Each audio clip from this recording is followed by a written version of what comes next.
Guys, sa mapagpalang araw sa inyong lahat, meron tayong isang reaction video dito kay Road Trip News PH.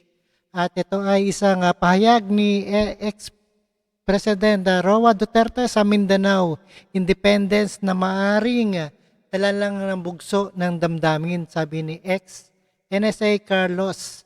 At ito ay naniniwala ng dating Pangulong Secretary Advisor niya si Clarita Carlos na hindi seryoso ang maaring nadala lamang ng bugso ng damdamin itong sa dating Pangulong Duterte na isulong ang paghihiwalay ng Mindanao sa Pilipinas. Sinabi ni Carlos na hindi bago ang isyo dahil itinulak na rin noon ni Duterte ang Federalist government ayan sa ilalim ng kanyang termino.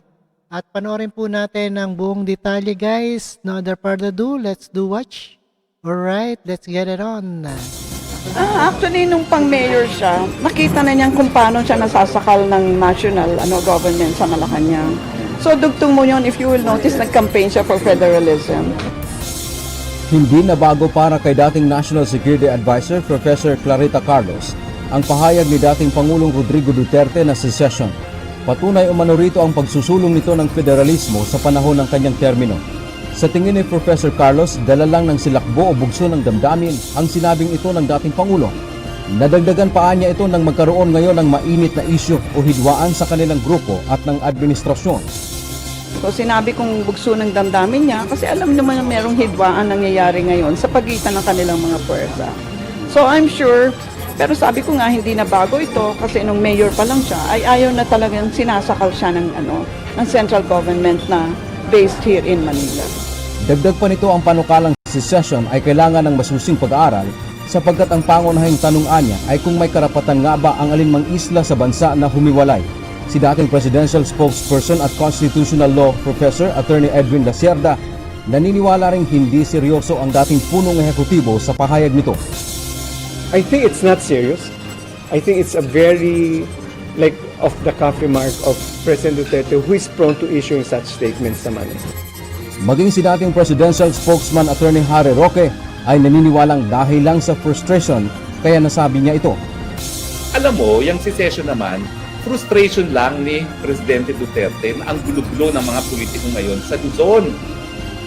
Diba? Talaga naman gulo-gulo, yung firma, na binibili ang firma. Yung panlilinlang. Samantala, duda naman si dating National Security Advisor Carlos na may ilalabas ng warrant of arrest laban kay dating Pangulong Duterte. Ito ay dahil sinabi na ni Pangulong Ferdinand Marcos Jr. na hindi makikipagtulungan ang Pilipinas sa International Criminal Court o ICC.